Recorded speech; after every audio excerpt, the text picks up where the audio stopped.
At 11:51 p.m., my phone lit up the way truth does. Sharp, merciless.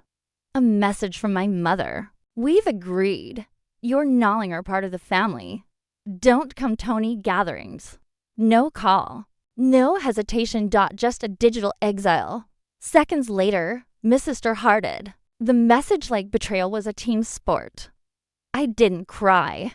I didn't ask why. I just opened my laptop, pulled up every bill, every account, every payment I'd made for them, and started clicking cancel. By 12:03 a.m., their world started flickering in the dark.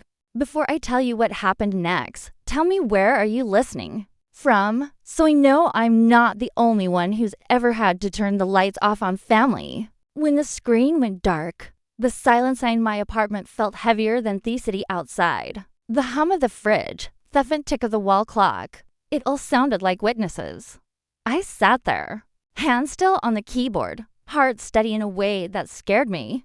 Anger wasn't loud this time. It was clinical. For years, I'd been the silent investor in their version of family. The mortgage that never defaulted my name. The insurance that somehow renewed itself. My account. Every late bill, every emergency, every cheerful phone call that began with, "We just need a little help this month."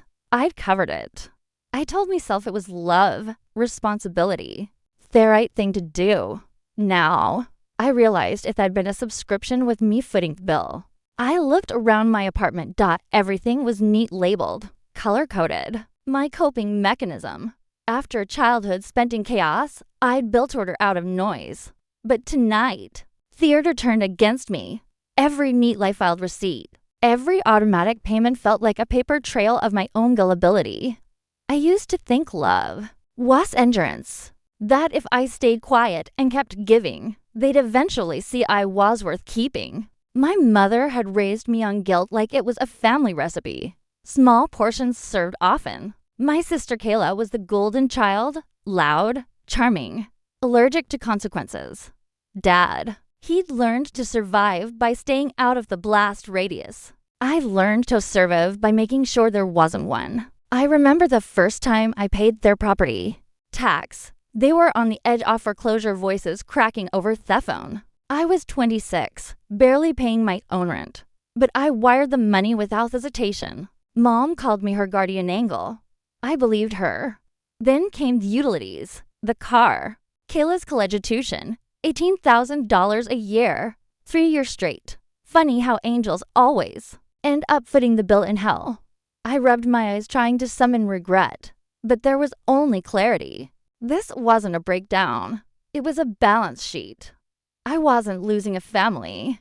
I was collecting events. The last time I'd seen them in person was at a Sunday dinner 6 months ago. Mom had corrected my posture in front of everyone. Kayla had bragged about her upcoming business trip that it knew was a week at a beach resort. Dad had made a joke about how I was too serious to keep a man. I'd smiled past the mashed potatoes and swallowed the truth. That dinner table had been a courtroom. I just hadn't realized I wasn't trial. Now, sitting in the quiet glow of my laptop, I opened a new spreadsheet.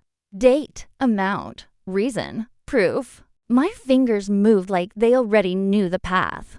One column at a time. I was reclaiming years of unpaid respect. Outside, the city lights blinked through my window like Morse code. Somewhere out there, my family was sleeping soundly, believing I'd finally accepted my exile. They had no idea I was just getting started.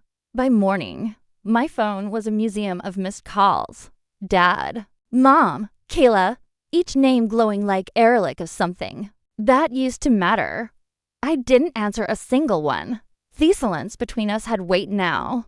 It was proof. The first message that came through wasn't even from my mother. It was from Kayla. "You're overreacting. Mom didn't mean it that way. Can we just talk?" As if the word hadn't been poisoned years ago. I read it once then again and realized there wasn't a single logi in it, just control wrapped in concern. I deleted it and went back to Tommy's spreadsheet. Each line I filled was memory turned into math. The exact day it covered Kayla's tuition, The verge of fees from when Dad borrowed my card for gas the month I'd skipped my own rent. To pay their property taxes. Every dollar was a story. And every story ended the same way with me cleaning up their chaos. At 9:00 a.m., Mom finally sent him. Email. No greeting. No apology. Just, we need to talk about what you've done. You've created a mess. Call us immediately. Not a word about what she'd said the night before. No mention of the exile. Just a demand to assume my role. Fixer buffer peacekeeper. For the first time, I saw it clearly. The family I thought I was saving had never wanted saving. They wanted a secretary. I typed back, I'm busy reconciling accounts. You should do the same. Then hit send. The phone rang instantly. I let it buzz until it stopped. By noon, the panic started spreading. A text from Dad. Can you please explain what's going on with utilities? Your mother's losing it. Another from Kayla. Why are you doing this? You're ruining everything. Ruining everything. As if my silence was Thekram, not their betrayal.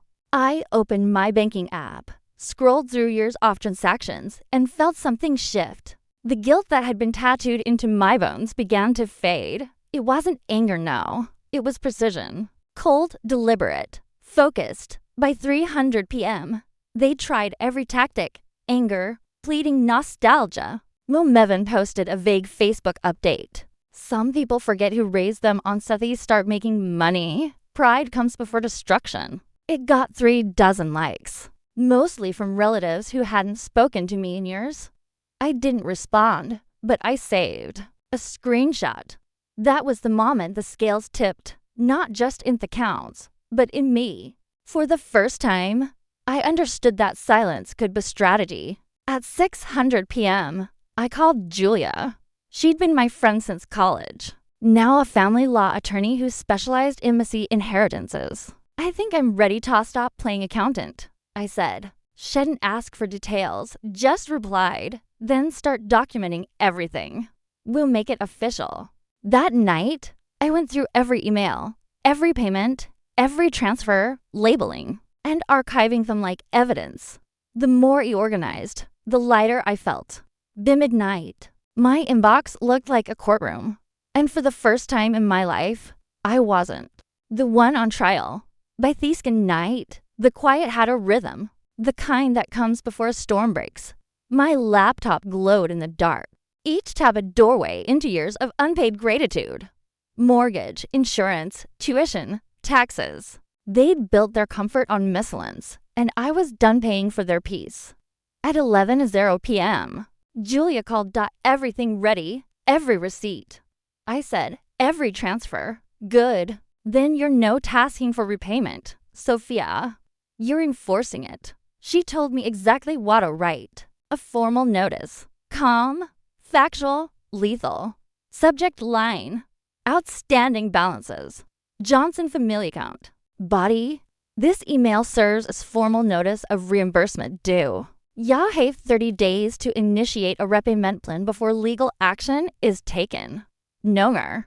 No threats, just truth in business language. When I hit send, the silence that followed wasn't empty. It was alive. 12 minutes later, the first response came in. Dad, let's be reasonable. Mom, how could you do this to us? Kayla, you're insane. You're ruining the family. I stared at their words. Steady, detached. Every message wasn't the same. They weren't shocked be. What they'd done. They were shocked that I'd stopped playing along. At 12:03 a.m., my phone began lighting up like a crime scene. Calls, messages, voicemails. The panic had started. Turned lights back on. Mom shouted on one voicemail, voice cracking. We'll fix this tomorrow. But tomorrow had already arrived, and they were the ones in the dark. Julia's email popped up seconds later. Perfect. Forward everything to home. We're filing a demand letter by morning. I sat back in my chair watching the cursor blink over my name, Sofia Johnson. It hit me how many times I'd signed that name to save them on checks, leases, contracts. Every signature had been a promise. Tonight, it became evidence. At one Hezro, another. Message from Kayla. You think this makes you strong? You're heartless. Heartless. Few used to hurt. Now it felt accurate, necessary. My compassion had been a luxury they'd overdrafted for years. I poured water into a glass, my hands steady for. The first time in months. This wasn't revenge. It was accounting. Before logging off, I opened one last tab. The property deed, their house. Theon they bragged about finally owning was still under my name. I'd never transferred the title. Out of caution, out of instinct. Now that instinct was power. By dawn, Julia had sent the first draft of the legal notice for me tour view. She ended it with one line that made me smile. They said, "You were out of the family. Let's make it official." Outside, the street lights flickered off as morning broke. Inside, my laptop glowed with a different kind of sunrise, the kind made of facts, numbers, and quiet retribution. For the first time in my life, I didn't feel small or forgotten. I felt precise. The morning the letters went out, the world looked normal. Coffee shops opening, traffic humming, sunlight crawling up the blinds. Viewed inside my apartment, it felt like waiting for a verdict. Julia had sent demand package to each of them by certified. Mail and email, every receipt, every dollar, every signature attached. At 9:12 a.m., my phone buzzed. Dad, Hanover called first. Sweetheart. He began that rehearsed softness coding every syllable.